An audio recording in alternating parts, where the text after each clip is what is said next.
পাদুয়ার মহান সাধু আন্তোনির পার্বণ দিনে আপনাদের সবাইকে পরিবেশ শুভেচ্ছা জানাই এবং অনেক শুভেচ্ছা এবং অভিনন্দন জানাই।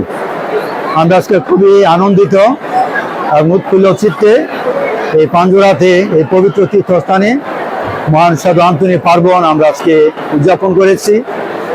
আমরা জানি যে সাধু আন্তোনির ওনার বাড়ি ছিল সে পর্তুগালে, লিসবনে।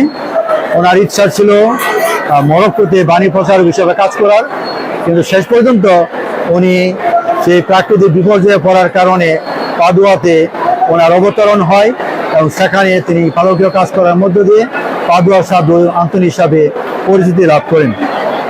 আর এবছর জুবিলি বছর, আর গত বছর ডিসেম্বর 24 তারিখে পোপ মহোদয় সেই সাধু পিতরের মহামন্দিরের দ্বার উন্মুক্ত করার মধ্য দিয়ে জুবিলি বর্ষের সূচনা করেছেন।